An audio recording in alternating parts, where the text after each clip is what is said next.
तो दोस्तों आज हो गया 26 जून 2022। यूपी समेत देश दुनिया की सभी ताज़ा बड़ी खबरें लेकर आए सिर्फ आपके लिए। चलिए खबर शुरू करते हैं। उससे पहले चैनल को अब तक सब्सक्राइब ना किया हो तो चैनल को सब्सक्राइब कर दें, लाइक कर दें, शेयर कर दें ताकि इसी तरह की खबर आप हर रोज देख सकें। चलिए शुरू करते हैं आज की पहली बड़ी खबर। रक्षा मंत्री राजनाथ सिंह ने शनिवार को कहा है कि भारत अपनी 1 इंच भी जमीन चीन को नहीं देगा और उम्मीद जताई है कि पूर्वी लद्दाख में सीमा पर जारी गतिरोध से संबंधित सभी लंबित मुद्दों का समाधान दोनों देशों के बीच बातचीत के जरिए हो जाएगा।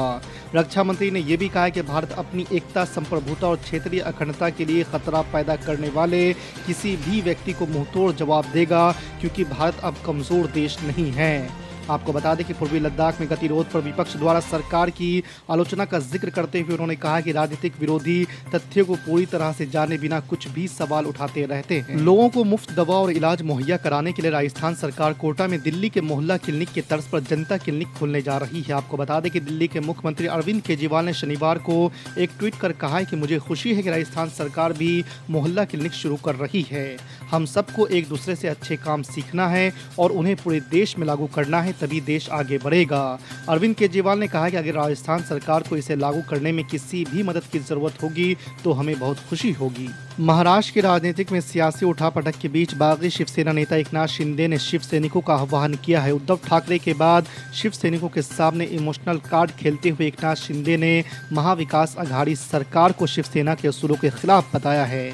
आपको बता दें कि कुछ देर पहले किए ट्वीट में एकनाथ शिंदे लिखते हैं, प्रिय शिव सैनिकों, अच्छी तरह से समझे एमवीए की खेल को पहचानो। गुजरात दंगों पर सुप्रीम कोर्ट का फैसला आने के बाद भारतीय जनता पार्टी खासी आक्रामक नजर आ रही है। इसी क्रम में शनिवार को भाजपा ने कांग्रेस और सोनिया गांधी के खिलाफ मोर्चा खोला है। भाजपा की तरफ से जारी बयान में कहा गया है कि गुजरात दंगों पर तत्कालीन मुख्यमंत्री नरेंद्र मोदी के खिलाफ तीस्ता सी तलवार के कैंपेन को कांग्रेस और सोनिया गांधी ने हवा दी। वहीं आपको बता दें कि गुजरात एटीएस द्वारा हिरासत में लिए जाने के बाद भाजपा ने तीस्ता सी तलवार पर भी तेज हमले किए हैं। केंद्रीय मंत्री रामदास अठावले ने शनिवार को महाराष्ट्र के पूर्व सीएम देवेंद्र फडणवीस से मुलाकात की। अठावले ने कहा कि अगर एकनाथ शिंदे मुश्किल में पड़ते हैं तो रिपब्लिकन पार्टी ऑफ इंडिया उनका समर्थन करेगी। आरपीआई प्रमुख ने कहा कि यह सरकार अल्पत्व में है, एकनाथ शिंदे के साथ एक बड़ा समूह है और एकनाथ शिंदे को सुरक्षा दी जानी चाहिए। आपको बता दें कि अठावले ने कहा है कि मैंने देवेंद्र फडणवीस से बात की है। उन्होंने कहा कि शिवसेना में अंदरूनी कलह से हमारा कोई लेना देना नहीं है। हिमाचल प्रदेश में विधानसभा चुनाव का समय नजदीक आते ही राजनीतिक सरगर्मियां तेज हो गई है। पंजाब में सरकार बनाने के बाद आम आदमी पार्टी की पहाड़ी राज्य हिमाचल प्रदेश में नजर है। आपके राष्ट्रीय संयोजक और दिल्ली के मुख्यमंत्री अरविंद केजरीवाल ने शनिवार को कुल्लू में एक बड़ा रोड शो किया। इस दौरान पंजाब के मुख्यमंत्री भगवंत मान भी उनके साथ रहे। आपको बता दें कि इस दौरान अरविंद केजरीवाल ने जनता को संबोधित करते हुए कांग्रेस और भाजपा पर जमकर निशाना साधा है। पहले राशन से तेल, चना, चीनी, नमक गायब हुआ, अब गेहूं भी भाजपा निगल गई है। जून माह में गेहूं लाभार्थियों को क्यों नहीं दिया जा रहा है? पूरा राशन नहीं देना था तो चुनाव के वक्त झूठा वादा क्यों किया था? आपको बता दें कि सपा प्रमुख अखिलेश यादव ने यह सवाल उठाते हुए सरकार पर निशाना साधा है। अखिलेश यादव ने बयान जारी कर कहा है कि गरीब की रोटी भी छीन ली गई है। महाराष्ट्र में चल रहे राजनीतिक संकट को इमाम प्रमुख असदुद्दीन ओवैसी ने बंदरों का डांस बताया है। ओवैसी ने कहा है कि महाविकास आघाड़ी को इस मामले पर विचार करने दे, हम सामने आ रहे ड्रामा पर नजर रख रहे हैं।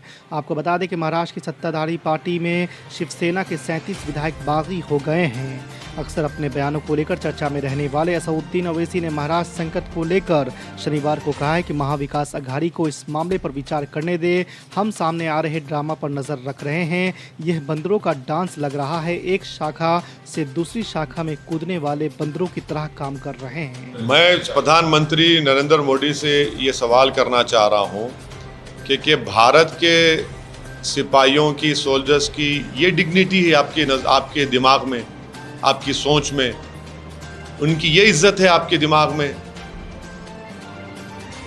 एक वतन अजीज का एक सिपाही जो दुश्मन देशों से आंख में आंख मिलाता है, जो रोज 24 घंटे में अपना हर पल, हर घड़ी अपनी जान को खतरे में डालता है इस देश की सुरक्षा के लिए, ये आपके पास ये डिग्निटी है उन लोगों के बारे में, ये इज्जत है उनके बारे में कि आप कह रहे हैं कि इनको आपके ऑफिस में चौकीदार बना देंगे?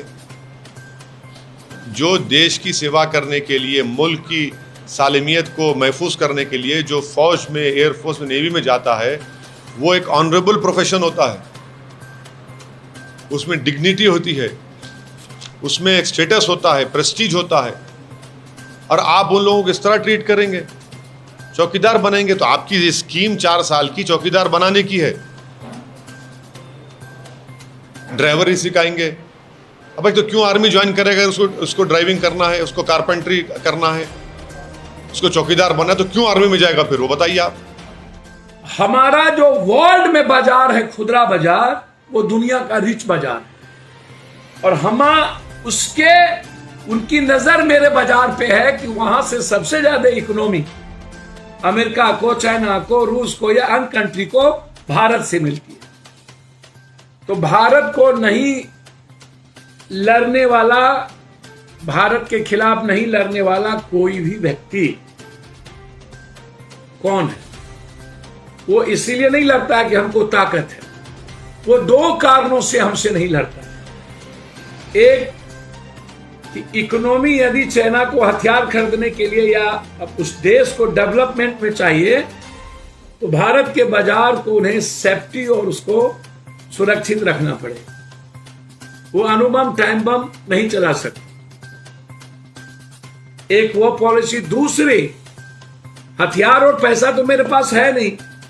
ये जो जवान है, ये जो 60-40-45% जो यूथ है या फार्मर्स है या हमारी बेटियां हैं, महिलाएं हैं, इस सब के भीतर नेशन के प्रति एक सेंटीमेंट है, उसको मरने का डर नहीं होता।